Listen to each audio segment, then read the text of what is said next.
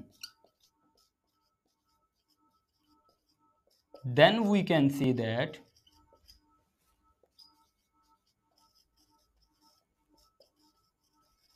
the problem is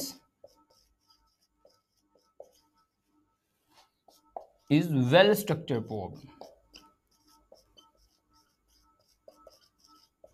problem۔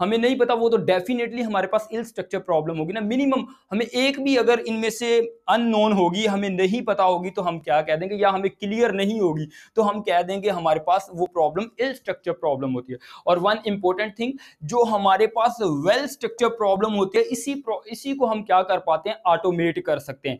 Means that हम क्या कर सकते हैं, मैनुअल से मशीन में कन्वर्ट कर पाते हैं अगर हमारे पास वेल स्ट्रक्चर प्रॉब्लम होगी तो। अब मैं एग्जांपल देता हूं वेल स्ट्रक्चर प्रॉब्लम और इल स्ट्रक्चर प्रॉब्लम की, इंशाल्लाह आपको समझ आ जाएगी। ठीक है जी, ये चीज तो आपको होप सो के कवर हो गई होगी कि अगर हमारे पास ये चारों कंपोनेंट नोन होंगे तो हमारे पास वेल स्ट्रक्चर प्रॉब्लम होगी, अगर अननोन होंगे तो हमारे पास इल स्ट्रक्चर, एक भी कंपोनेंट अननोन होगा तो हमारे पास इल स्ट्रक्चर हो। For example well structure problem की मैं यहां पे एग्जांपल लिखने वाला हूं।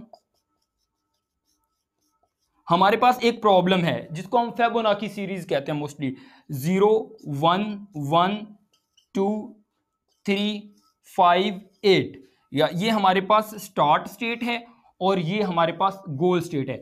आप ये मुझे बता सकते हैं कि ये वेल स्ट्रक्चर प्रॉब्लम है या इल स्ट्रक्चर प्रॉब्लम है? देखिए इसमें प्रॉब्लम स्टेटमेंट भी पता है कि फिबोनाची सीरीज है, उसके बाद इनिशियल स्टेट क्या है, 0 से स्टार्ट हो रही है, फाइनल स्टेट, ये टारगेट स्टेट हमारे पास क्या है, 8 पे खत्म हो रही है। मेथोडोलॉजी क्या है, देखें हम प्रीवियस 2 को अगर ऐड करते हैं तो नेक्स्ट नंबर हमारे पास जनरेट हो रहा है, इन दोनों को ऐड किया 1 आया, इन दोनों को ऐड किया 2 आया, इन दोनों को ऐड किया 3 आया, इन दोनों को ऐड करें तो 5 आता है, इन दोनों को ऐड करें तो हमारे पास 8 आता है। तो ये हमारे पास प्रॉब्लम, इस टाइप की प्रॉब्लम हमारे पास वेल स्ट्रक्चर प्रॉब्लम होगी। बेसिकली ये एग्जांपल थी, आप अपने प्रॉब्लम के हिसाब से ये आइडेंटिफाई कर सकते हैं कि वेल स्ट्रक्चर प्रॉब्लम है या इल स्ट्रक्चर प्रॉब्लम।